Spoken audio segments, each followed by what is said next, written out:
सपनों का शहर कहे जाने वाला मुंबई, जहां कब दिन होती है और कब रात होती है पता ही नहीं चलता। लेकिन मुंबई में ही एक ऐसी जगह है जहां पर दिन में तो इंसान घूमते हैं, लेकिन रात में वहां पर आत्माएं राज करती हैं। उस जगह के लोग रात 9 बजे के बाद अपने घर का गेट नहीं खोल सकते हैं, और अगर किसी ने अपना गेट खोला तो वो उसका आखिरी दिन बन जाता है। इसके पीछे क्या रहस्य है वही जानेंगे इस स्टोरी में, लेकिन उससे पहले हेलो गाइस, मेरा नाम है अविनाश कुमार और आप देख रहे हो हॉरर स्टोरीज।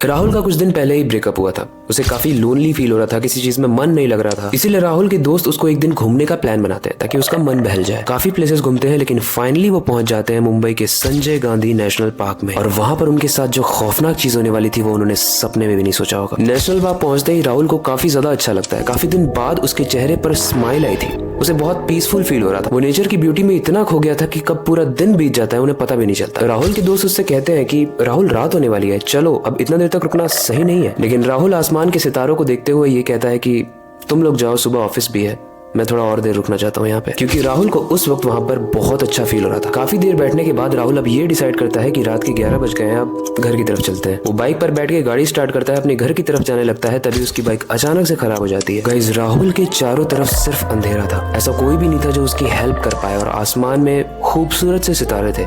मतलब एक खूबसूरत सा डर फील हो रहा था राहुल को। राहुल इधर उधर देख रहा होता है ताकि कोई जाता हुआ उसकी हेल्प कर दे, लेकिन तभी उसकी नजर एक लड़की पर पड़ती है जो बहुत दूर से आ रही थी। और देखते ही देखते वो एकदम से राहुल के पास आ जाती है और वो कहती है कि क्या आप मुझे एक प्लेस तक छोड़ दोगे। वो लड़की राहुल की एक्स की तरह दिखती है, तो राहुल को ऐसा फील होता है कि उसकी एक्स उससे बात कर रही है। तो वो अपने आप को रोक नहीं पाता है हेल्प करने से, लेकिन वो मन ही मन सोच रहा होता है मैं इसे छोड़ूं कैसे, क्योंकि मेरी बाइक तो खराब है। तभी वो बाइक को जब वापस चालू करता है तो बाइक चालू हो जाती है। मतलब सडनली बाइक ठीक हो जाती है। गाइस, अब सीन कुछ ऐसा है कि वो लड़की राहुल के पीछे बैठी है और राहुल को गर्मी में भी ठंड का एहसास हो रहा है, क्योंकि उसे ठंड लग रही है। लिटरली उसे ठंड लग रही है, जबकि गर्मी का दिन है। वो लोग काफी दूर तक पहुंच चुके थे, लेकिन तभी अचानक से फिर से बाइक खराब हो जाती है। राहुल अपनी बाइक को सही करने के लिए उतरता है। वो लड़की भी उसके साथ उतरती है।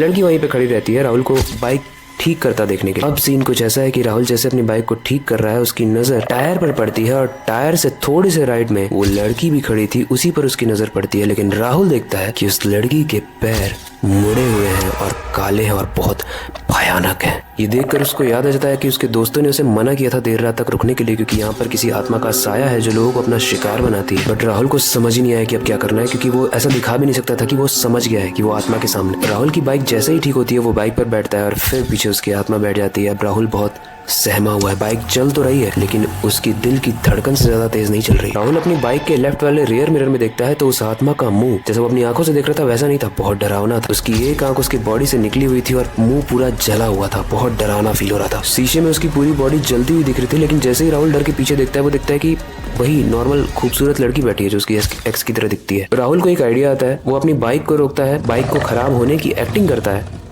और जैसे ही आत्मा उतरती है वो फुल गियर में धोती उठा के अपनी बाइक को लेके भाग जाता है। उसे लगता है वो काफी दूर जा चुका है, अब उसके पीछे कोई भी आत्मा नहीं आ रही है। लेकिन वो जैसे ही अपने लेफ्ट रियर मिरर में देखता है वो देखता है कि उल्टे पैरों से भागती हुई वो आत्मा उसके जस्ट पीछे है। राहुल जैसे ही ये देखता है उसकी रूह कांप जाती है और वो बहुत डर कर गिर जाता है। उसकी बाइक भी गिर जाती है। बट वो जहाँ गिरता है वो इस नेशनल पार्क का गेट था, जिसके आगे एक गेट कीपर भी खड़ा था। और वो राहुल से पूछता है, तुम्हें चोट तो नहीं लगी? एक बात बताओ, इतनी रात में तुम यहाँ क्या कर रहे थे और तुम वहाँ से बच के कैसे बाहर निकले? क्योंकि रात में यहाँ रुकना मना भी है और आज तक जो रुका है वो बचा भी नहीं है। वो उस गेटमैन को अपने सारे इंसिडेंट बताता है और फिर गेटमैन बोलता है यहाँ पर एक लड़की ब्लैक मैजिक करती थी और अपने आप को सेक्रीफाइस कर दी ताकि वो इस दुनिया में हमेशा जिंदा रहे, और तब से वही लड़की लोगों का शिकार कर करके उनकी सोल्स को, उनकी आत्माओं को खाती है और जिंदा रहती है। तुम्हारा लक अच्छा था कि तुम बच गए, लेकिन हमेशा ऐसा नहीं होगा। एंड गाइस, यही होता है, जो एरिया प्रोहिबिटेड होता है, जिस एरिया में जाना मना होता है, हमारा माइंड हमेशा हमको वही चीज करने के लिए कहता है जो चीज मना होती है। बट आई थिंक कई बार ये स्मार्टनेस नहीं होती है। वेल, इसके बारे में आपका क्या कहना है वो कमेंट में जरूर बताना। इस स्टोरी से रिलेटेड जो भी फीडबैक हो